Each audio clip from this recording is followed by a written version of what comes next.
Welcome to the Talk Chamber. This time of year, people tend to look back and reflect on the year they've had, as well as look forward to what's coming next, what their next year is going to look like.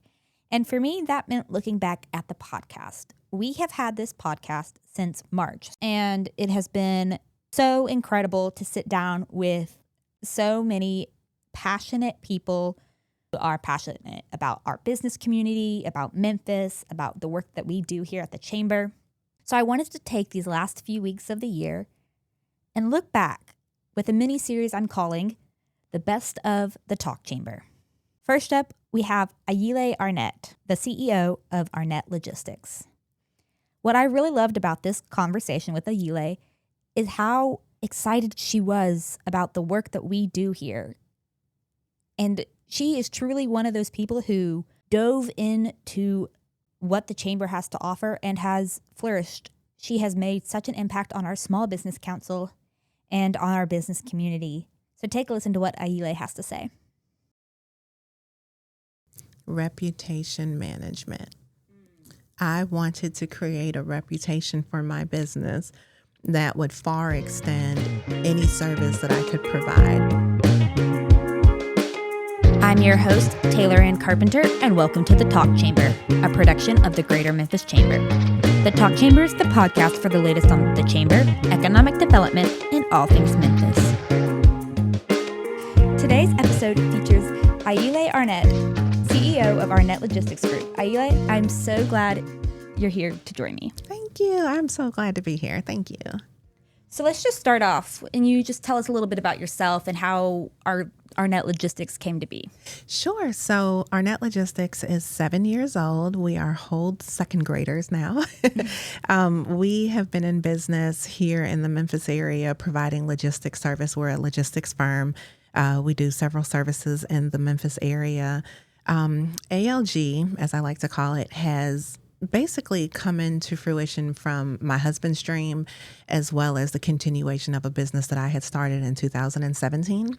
My original plant in Memphis was through healthcare. So I have my undergrad and graduate degree in business administration with a focus on healthcare and statistics. And through that role, I learned that there was a logistics problem in Memphis that dealt with people at the time. And I built an app, did a lot of moving and shaking in Memphis. And at the end of that project, we decided that we wanted to pivot in solving a new logistics problem, which was the logistics of providing visibility in transportation management and package management. And so that's kind of how we came into fruition. It's always been my husband's dream. He's been in logistics for 20 years. Beyond myself, I've only been in for 7 years. But between the two of us, as well as our partners, we have over 40 years of logistics experience. So it's just been a nice little ride. That's awesome. So where were you from originally? I am actually from Wisconsin. Okay. I am from not Milwaukee, but Madison, Wisconsin. Everyone's from Milwaukee, but I'm from Madison. I spent my first 18 years there, and as soon as I could escape those winters, I did when I was 18, and I actually came to Tennessee State University in Nashville, and I met my husband. I joke about it all the time. I met my husband about 15 minutes after I got on campus, and we literally started dating, and here I am today. He's actually from Memphis. And so he's actually from the Whitehaven community. And so when we decided to come back after his father passed in 2012, we decided to come back, and we knew we wanted to start a business, and it's just that ALG was a natural fit for what we wanted to do. Something that I found really interesting about Arnett Logistics is what y'all say is that you show integrity and investment in your community. So I was just wondering, could you explain that? How do you guys show integrity and investment in the community? Absolutely. So that's a two-pronged question. So the first is, how do we show integrity? From the very beginning, I knew that I wanted to align myself with a platform that provided visibility and really just kind of the ability to show that we are a business worth working with. And that honestly was the Memphis Chamber from the very beginning. I think I was 2.5 years old when we decided to join and become members of the Chamber.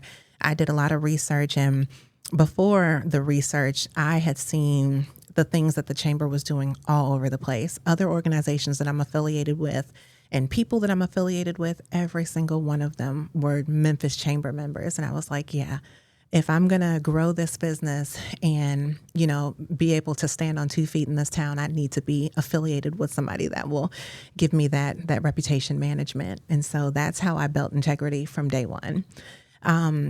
How we basically created our voice in Memphis and how we became intentional about basically making sure that we were giving back to the community is when we started our business. Again, I said my husband's from Whitehaven.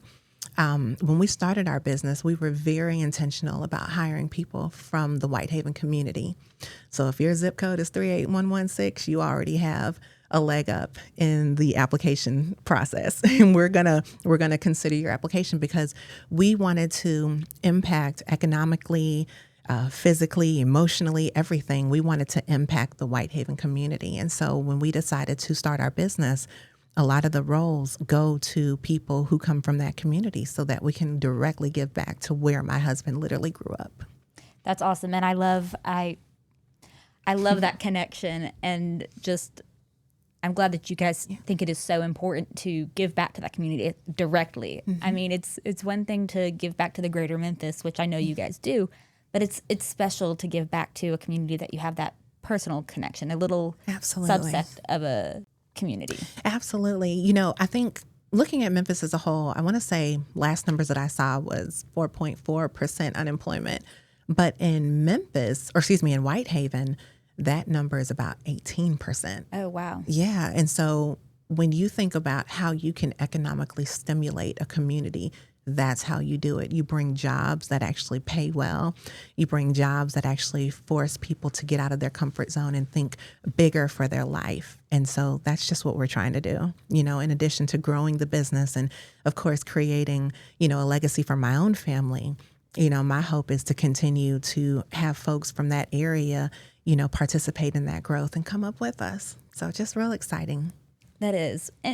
And why did you choose Memphis? I know your husband was from here. Was that the driving factor? Yeah, absolutely. So we met in Nashville, and we lived in Nashville from the year 2000 until 2011 and a half.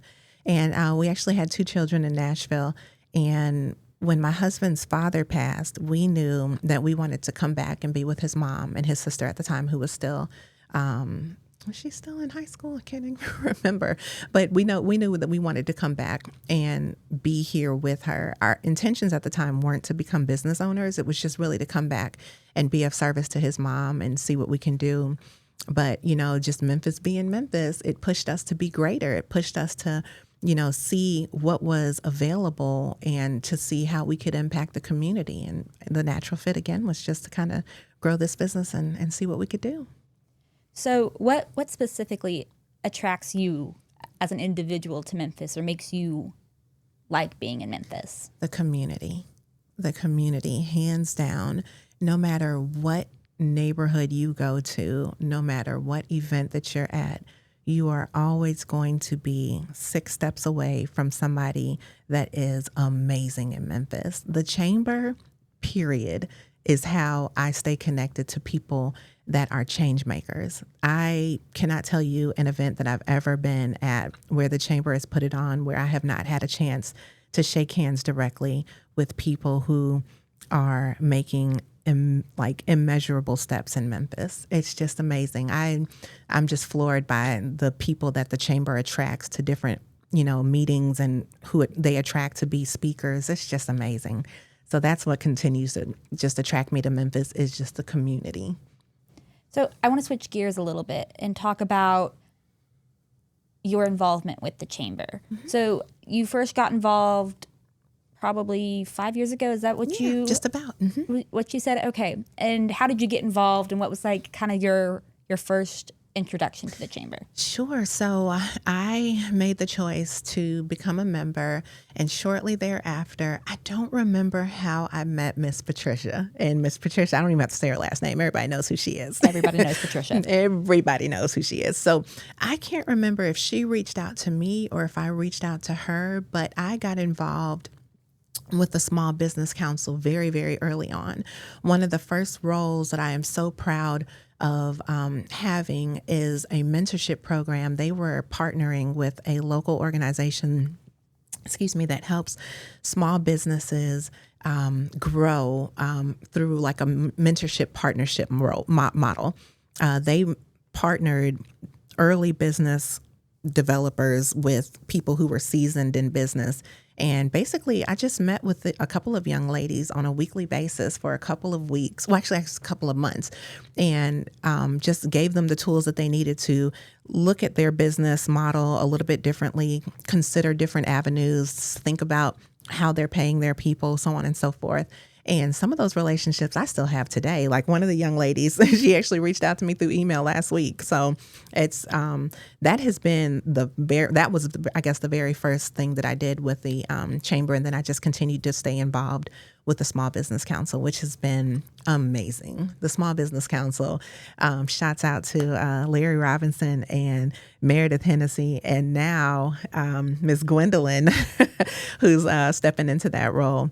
Shouts out to them for keeping the business community engaged and allowing a place and a space for business owners like me to have a voice that continues to amplify what Memphis is doing and how Memphis is great.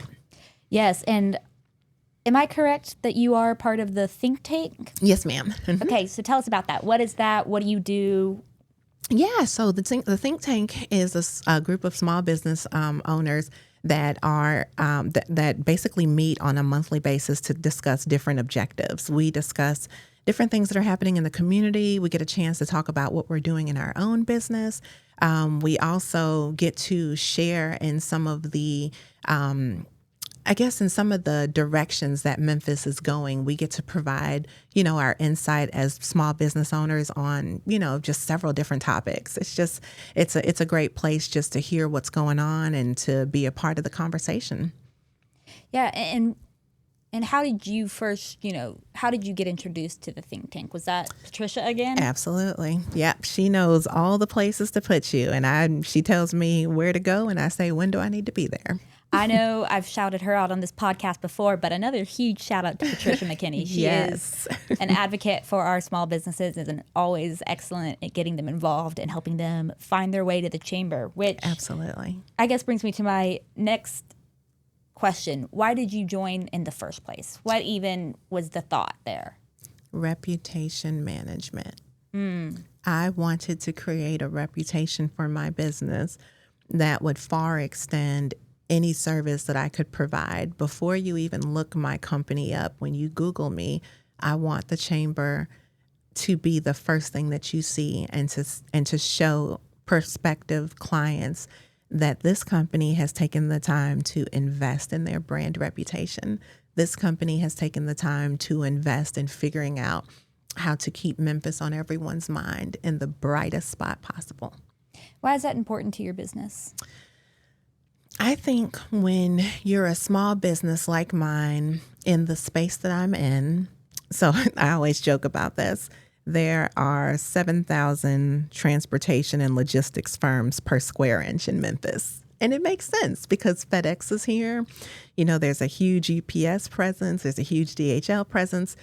I can't move pallets from Memphis to Accra, Ghana for $12 like FedEx can. Right. I don't have that same market share, but being a part of an organization and a platform like the Chamber shows that I'm playing on the same level. I have the same insurance as FedEx has. You want to ship a package from here to there, my insurance is just like theirs. But I can't walk into rooms with a FedEx brand. I'm Arnett Logistics Group. I'm tiny, but having an affiliation and a partnership with an organization like the Memphis Chamber is what brings me into conversations, because I am now affiliated and rubbing elbows with other people who may not be in my space, but they are connected to people who are in my space and they can vouch for me. My name can mean something before I introduce myself, and that's what the Chamber gives me. That's awesome. There are, so many other things that we do and that people recognize us for, but you brought up a great point about brand reputation, and and how we're able to help you Absolutely. manage that and boost that through connections, through involvement, through, our advocacy, our workforce Absolutely. development, all of our different avenues is all plays into that. And Absolutely. it's really great to see that involvement. So when we're talking to other members, what would you tell a member about getting involved with the chamber? Somebody who's maybe just gotten into, just signed up, but they're not really sure what to do. They're not fully Right. in. Yeah. So I think just being a self-proclaimed geek, I look at numbers all the time. I let numbers tell me stories. I let numbers help me figure out the direction that my company is going. The Memphis Chamber not only provides those numbers, but it also lets you become a part of the numbers that are influencing the direction of Memphis. When you look at, and I can't think of the name of the annual program that you guys provide that shows what the impact was. The annual report. The annual report. That makes sense. That would be the name.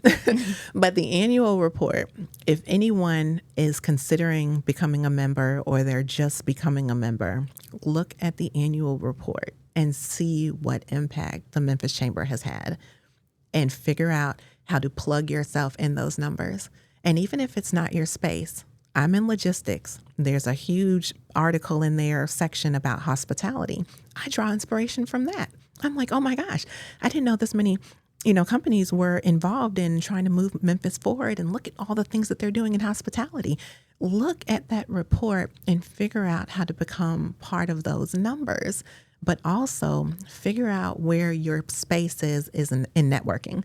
So I'm an extrovert, and I'm married to an introvert. Oh my goodness, we are yin and yang. My husband is such a couch potato. He loves just being. We have 4 children, and he loves being at home and sitting up under his kids and watching TV and telling them all the things that they need because we are raising young adults, right? We're not raising kids, we're raising young adults. So he is very involved, as am I, but we are both very involved in our kids, and he just loves being at home.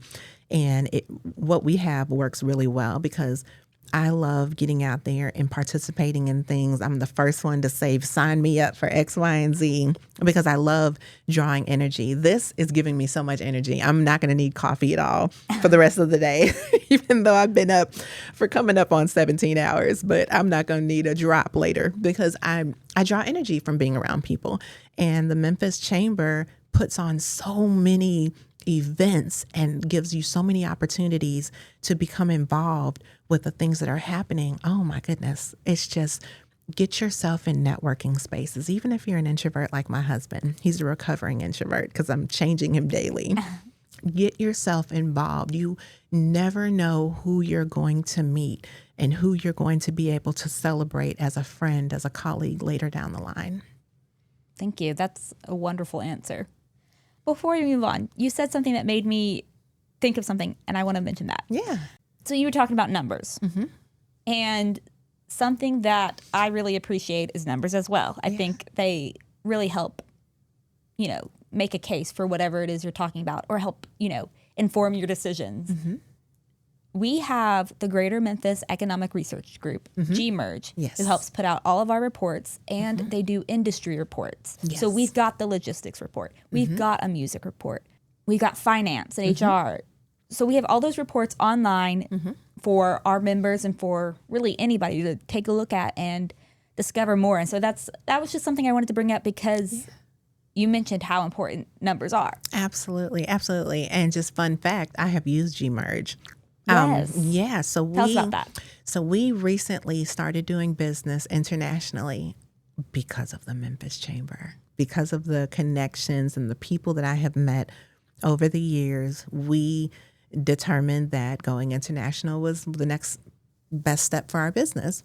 And so prior to going international, and I'm speaking specifically about the work that we did in Ghana, prior to deciding to move forward with that service line, I actually connected with someone, and I cannot remember the young lady's name, but she was like the version of me at Gmerge. She was amazing. She gave me all of the industry data that I was looking for, which was specific to the logistics, the movement of freight in and out of Memphis. I needed to know numbers. How much business are we doing with Ghana? What about the surrounding countries? She gave me everything. And I don't think I would have been able to make a calculated decision to move forward had I not had that data from Gmerge. Congratulations on moving international. That's awesome. Man, thank you. God is amazing. The chamber is amazing. I take no credit for this. This is just my life in a book, and I'm just reading and turning the pages, baby. That is it. So, to business, what makes Memphis a good place to do business? I think that your business is as successful as you want it to be, as you dream it to be in Memphis. There is no, equation that says if you do X and then you multiply it by 2 and add Y. There is no equation that says this is what your business outcome is going to be. You have to be that business owner that has their back against the wall 24 hours a day. One of the things that I shared at one of our think tank meetings recently was we give updates, and that's one of the fun parts about the meeting too. At the very end, Miss Patricia always says, okay, I want to know what everyone's up to. What's everybody's business doing? And so one of the things that I shared recently was that I'm having to become more involved in the physical operations of my business, just because the cost of doing business, the environment of doing business with just a lot of different factors is shifting. It's becoming a little bit more difficult to maintain the profit margin that we once saw 2-3 years ago. God help us when we had those tariffs on all those containers. Oh my goodness, our clients, it was a rough 2 and 3 months. It was pretty rough during that time. But I shared that, I'm having to become more involved in the business where I thought that I would be able to kind of remove myself from the equation.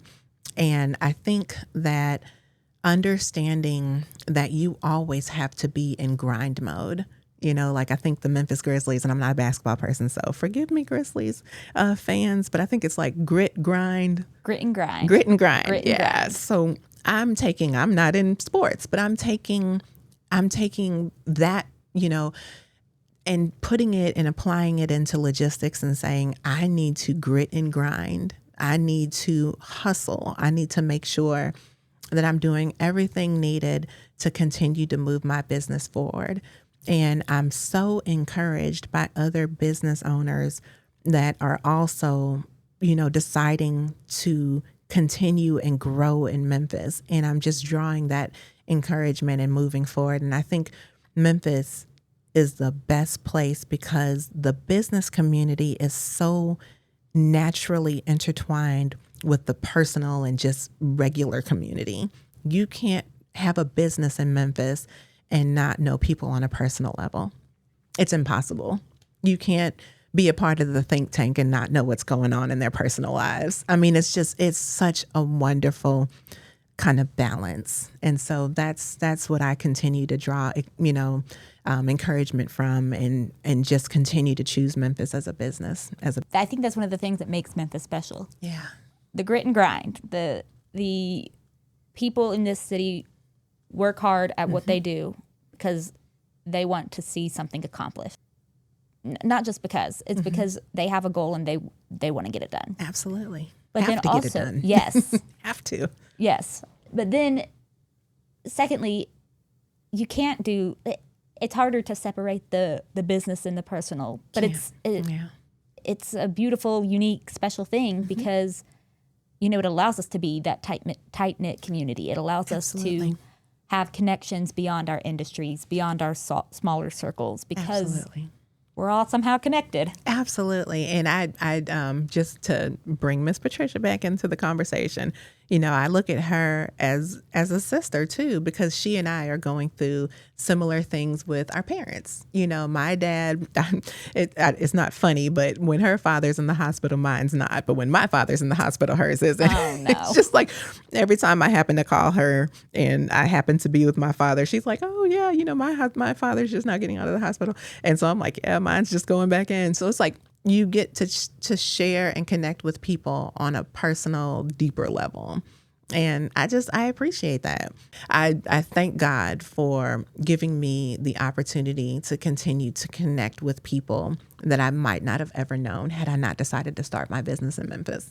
Right. I mean, I call this the biggest small town you'll ever be in. Oh my goodness. Yeah. Even though we are a metropolitan area, Yeah. and we are a city. Absolutely. The way that we function and the people and the community that we have feels like a small town. It does. I pretty much don't go anywhere, even to the grocery store, without seeing somebody I know. Exactly. And the thing is that you have to be intentional about how you move too. You have to decide that you're going to go on the other side of town and check out what's going on in Fraser. You got to figure out what's going on in Binghamton. What is happening downtown Memphis today? Right. You have to be intentional too. You need to get to know your city on a personal level, just like you would your children, Definitely. So my last question for you today is, what advice would you give to business owners that are considering joining the chamber? Oh my goodness. Do it. If you are listening to my voice and you get to the end of this podcast, if you have not looked up the Memphis Chamber, gone on to their website and figured out what the next steps are for becoming a member, you've wasted a lot of time. You need to do it. Becoming a member of the chamber, especially as a toddler business like I was very young, didn't have a large footprint, didn't have a lot of clients at the time. When I made the decision to become a member of the chamber, that absolutely changed the trajectory of my business. No doubt about it. I say I'm a numbers person. I could pull the data and show you the exponential growth that I experienced after becoming a member. Do it, and do it now. Thank you, Ayile. You're welcome. Thank you so much for listening to this episode of The Talk Chamber. We are so glad you're here. Ayile shared so many insights on running a business in Memphis. She also shared that one of the primary reasons for joining the chamber was for reputation management. If you enjoyed this episode or learned a valuable piece of information, share this episode with a friend or a few. Subscribe to the Talk Chamber to keep up with the latest on the chamber, economic development, and all things Memphis. Follow us on social media at Memphis Chamber, and we'll see you next time.